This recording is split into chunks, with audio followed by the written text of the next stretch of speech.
Hoje vamos falar do sentimento mais difícil de controlar, da mais sedutora das emoções negativas, a raiva. E por que a raiva, gente, é tão irresistível assim? Porque ela energiza, ela exalta. Os raivosos de plantão vão entender o que eu estou falando.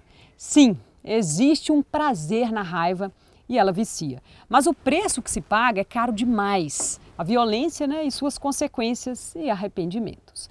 Alguém aí sente uma raiva incontrolável ou convive com alguém que tem pavio curto, estoura toda hora por qualquer coisa? Comenta aqui. Mas como é que a gente pode lidar com a raiva, né? Bom, eu estava estudando inteligência emocional e descobri como é que a raiva funciona na mente da gente e eu vou contar para vocês. Em primeiro lugar, o que dispara a raiva é a sensação de estar em perigo, né? E o que pode causar isso?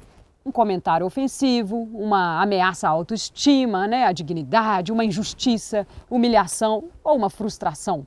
Em outras palavras, alguém que faz uma grosseria, uma indiferença, uma buzina no trânsito, e por aí vai. E diante dessa suposta ameaça, o nosso cérebro entende que é hora de lutar ou fugir. Aí vem a maldita raiva e junto com ela um monólogo interior ali, um diálogo aqui na cabeça, dando 1000 justificativas e motivos para que você extravase a sua raiva. A raiva se alimenta de raiva. A raiva funciona numa sequência, acumulativa. Cada pensamento negativo vai se acumulando até explodir na violência. Quando o corpo já está no estado de irritação, Por exemplo, você chegou atrasado no trabalho. Aí um outro acontecimento te chateia mais ainda, desencadeia esse chamado sequestro emocional. Aí a ira acumulada é ainda maior e mais difícil de controlar.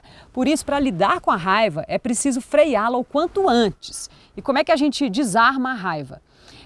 Trucando, minando as convicções que a abastecem, reavaliando a situação, tentando ver de forma diferente. Por exemplo, uma pessoa te fechou no trânsito, Se esforce para pensar que ela pode estar atrasada, que ela pode estar numa emergência ou que ela simplesmente não te viu, ao invés de ficar pensando coisa negativa. Fazer isso impede que a emoção cresça.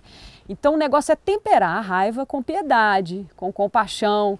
Mas atenção, deter essa escalada da raiva só funciona em níveis moderados, Então quanto mais cedo você parar, avaliar, contestar as ideias que estão disparando esse surto, melhor.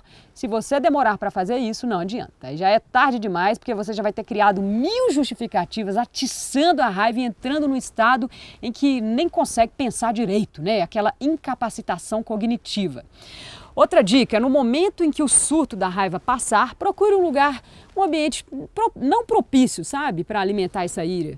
Por exemplo, vai fazer uma longa caminhada, vai se distrair, Como diria minha mãe, vai esfriar a cabeça, Por exemplo, comer e fazer compras não ajudam não, tá? Porque você pode muito bem fazer isso e ao mesmo tempo continuar ali com os pensamentos negativos. Outra ideia é você começar a anotar o que você sente. E para finalizar, eu deixo uma frase para vocês refletirem aí, do Benjamin Franklin.